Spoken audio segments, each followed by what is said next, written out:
तेजी से हो, लेकिन अभी तो काम ज्यादा नहीं हो रहा। अभी 5 जगह विधानसभा का चुनाव है, तो ये कांग्रेस पार्टी तो उसी में ज्यादा इंटरेस्टेड है। तो अभी तो जिसको हम लोग कांग्रेस पार्टी को आगे बढ़ाने के लिए हम लोग सब एकजुट होकर काम कर रहे थे, लेकिन अभी उनको कोई इस सब चीज की चिंता है नहीं। अभी तो लगे हुए हैं 5 राज्य के चुनाव, इसलिए 5 राज्य का चुनाव होगा, उसके बाद अपने सबको बुलावेंगे। आजकल कभी कोई चर्चा नहीं हो रही। 5 राज्यों के विधानसभा चुनावों के दौरान नीतीश कुमार ने पहली बार खुलकर कांग्रेस के खिलाफ अपनी नाराजगी जताई थी।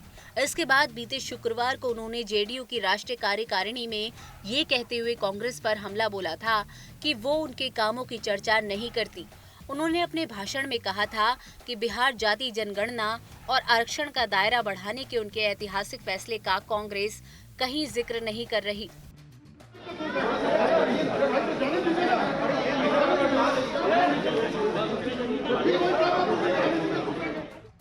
इसी बैठक में नीतीश ने ललन सिंह से इस्तीफा लेकर संगठन की कमान खुद संभाल ली थी और एक लिहाज से ये संकेत दे दिया था कि जेडीयू का मतलब नीतीश कुमार है और नीतीश की इच्छा के बिना जेडीयू का कोई नेता कोई फैसला नहीं कर सकता। इसी फैसले का एक संकेत ये भी निकला था कि अगर नीतीश नाराज हुए तो वो एनडीए में भी जा सकते हैं। इसके बाद अब चर्चा है कि नीतीश कुमार की नाराजगी दूर करने के लिए उन्हें इंडिया गठबंधन का संयोजक बनाया जा सकता है।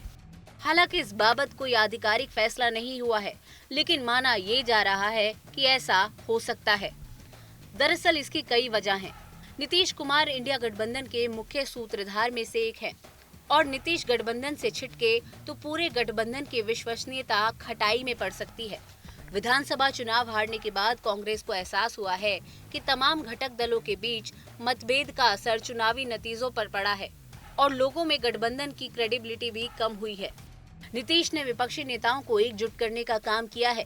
बीते साल में नीतीश कुमार ने देश के अलग अलग राज्यों का दौरा किया था और विपक्षी नेताओं से मुलाकात की थी। नीतीश ने बीजेपी के खिलाफ विपक्ष को एकजुट करने में अहम भूमिका निभाई। उन्होंने विपक्ष को 7 चुनाव लड़ने का सुझाव दिया था।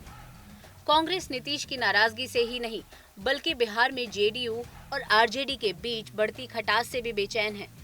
डिप्टी सीएम तेजस्वी यादव 6 जनवरी से तय अपनी ऑस्ट्रेलिया यात्रा को रद्द कर चुके हैं, जिसके लिए भी खटास को जिम्मेदार माना जा रहा है। आरजेडी जेडीयू के संबंध सत्ता पर नियंत्रण के सवाल पर खराब हुए हैं। आरजेडी चाहती है कि नीतीश जल्द से जल्द तेजस्वी की ताजपोशी की घोषणा करे। उधर जेडीयू का कहना है कि नीतीश ने पहले ही कहा है कि अगला विधानसभा चुनाव तेजस्वी की अगुवाई में लड़ा जाएगा।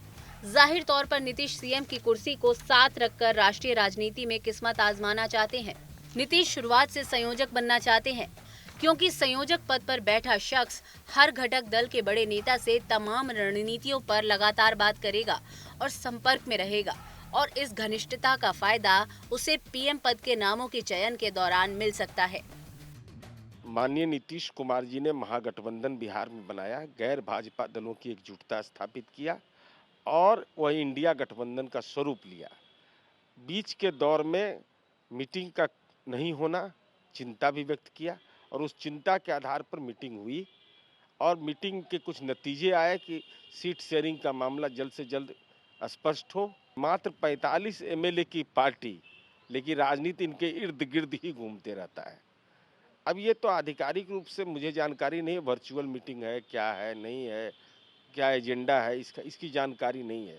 लेकिन यह तो महत्वपूर्ण है ना कि इंडिया गठबंधन के सूत्रधार तो नीतीश कुमार जी हैं। फिलहाल नीतीश के संयोजक बनने के पक्ष में माहौल बन रहा है, लेकिन सवाल यही है कि इस बाबत इंडिया गठबंधन कब तक फैसला करता है और कहीं ऐसा ना हो कि जब तक फैसला हो तब तक काफी देर हो जाए। चुनाव आज तक।